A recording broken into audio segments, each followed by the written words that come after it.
persaingan sepak bola ASEAN mendadak berada di titik didih tertinggi. Pelatih kepala timnas Indonesia, John Hartman, secara resmi mengumumkan daftar 26 pemain final skuad Garuda yang akan diturunkan dalam ajang Piala AFF 2026 ASEAN Championship. Keputusan berani juru taktik asal Inggris ini langsung memicu gelombang kejutan luar biasa di kancah sepak bola regional. Kubu sang juara bertahan, Vietnam, dikabarkan langsung terkejut dan melakukan darurat analisa usai melihat komposisi mematikan yang diracik oleh mantan pelatih timnas Kanada tersebut.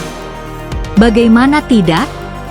Alih-alih menurunkan skuad biasa, Hartman secara mengejutkan memadukan amunisi lokal paling beringas dari Super League yang digembleng habis-habisan selama pemusatan latihan di Bali, demi misi mutlak meruntuhkan dominasi Asia Tenggara sekaligus batu loncatan menuju Piala Asia dan Piala Dunia. Ada yang jauh lebih menarik di balik keikutsertaan timnas Indonesia di Piala AFF 2026 kali ini. John Hartman dengan tegas membocorkan bahwa turnamen regional ini bukanlah tujuan akhir, melainkan sebuah kawah candra di muka atau batu loncatan strategis.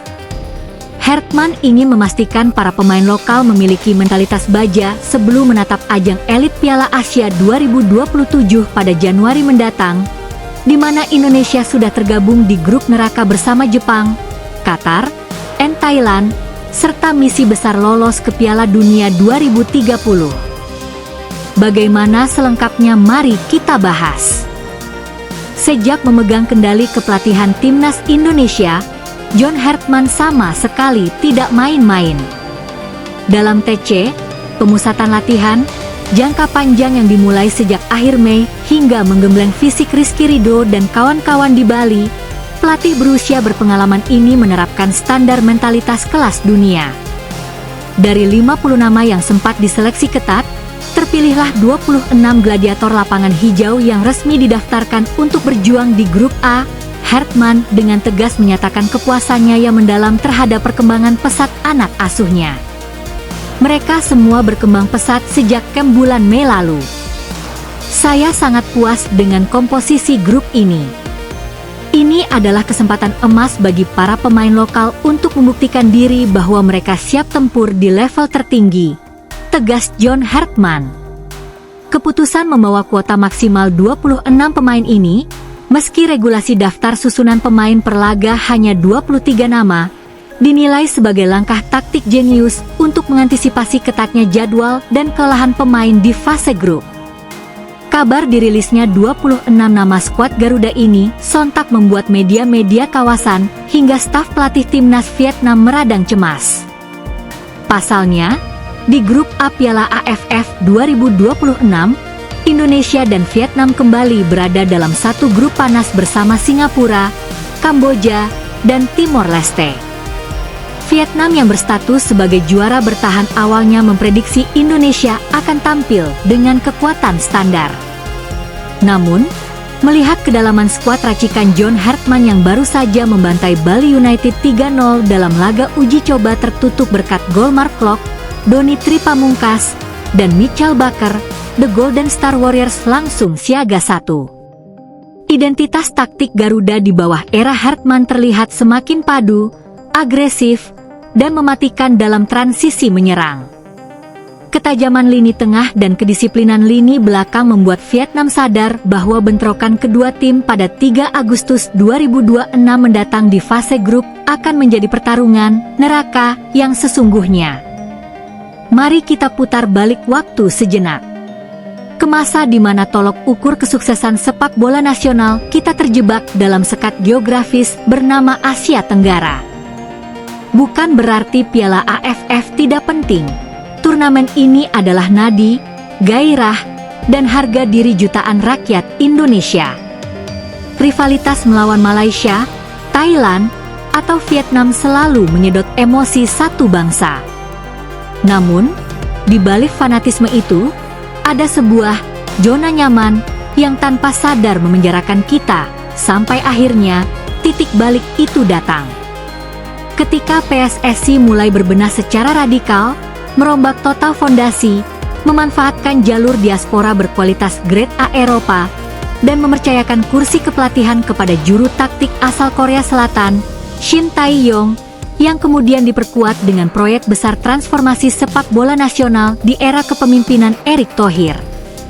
Wajah Garuda mulai disulap secara total. Hari ini, narasi itu bukan lagi tentang bagaimana kita menghindari lumbung gol dari raksasa Asia, melainkan bagaimana Garuda, dengan kepala tegak, berdiri sejajar, menatap mata lawan-lawan raksasa tanpa rasa takut, memburu satu tiket resmi ke Piala Dunia 2030. Dari aroma rumput Stadion Gelora Bung Karno di panggung AFF, hingga deru ribuan supporter di ronde-ronde neraka kualifikasi Piala Dunia. Inilah kisah metamorfosis paling epik, sebuah perjalanan dari level Asia Tenggara menuju mimpi tertinggi di muka bumi pada tahun 2030. Bukan berarti Piala AFF tidak penting.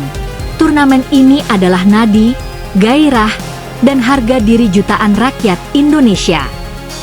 Rivalitas melawan Malaysia, Thailand, atau Vietnam selalu menyedot emosi satu bangsa. Namun, di balik fanatisme itu, ada sebuah zona nyaman yang tanpa sadar memenjarakan kita. Kita seringkali merasa sudah hebat di tingkat regional, meski kenyataannya, begitu melangkah ke Piala Asia atau kualifikasi Piala Dunia, tembok besar langsung menampar wajah kita. Perbedaan fisik, taktik modern, sains olahraga, sport science, hingga mentalitas bertanding membuat Garuda kerap kewalahan. Perjalanan menuju Piala Dunia 2030 bukanlah jalan tol yang mulus. Ia adalah jalan terjal berbatu yang sedang ditempa hari demi hari. Pengalaman berharga dari siklus kualifikasi sebelumnya telah membuka mata seluruh skuad Garuda. Indonesia tidak lagi bermain bertahan total menumpuk pemain di kotak penalti. Di bawah sistem modern, Garuda berani memegang bola, melakukan pressing ketat, dan meladeni permainan terbuka lawan-lawan tangguh di level Asia. Kombinasi pemain lokal berbakat yang ditempa liga domestik berkualitas dan para pemain diaspora bermental Eropa menciptakan harmoni yang mematikan. Garuda kini memiliki kedalaman skuad, depth squad, yang mumpuni. Setiap posisi diisi oleh pemain yang terbiasa dengan tekanan kompetisi tingkat tinggi. Menatap siklus kualifikasi Piala Dunia 2030, Indonesia tidak lagi datang sebagai tim yang di bawah unggulkan atau sekadar mencari pengalaman. Garuda datang dengan keyakinan penuh bahwa kita punya kapasitas untuk berdiri di panggung sepak bola terakbar dunia saat perayaan 1 abad Piala Dunia dihelat. Jawabannya ada pada demografi skuad.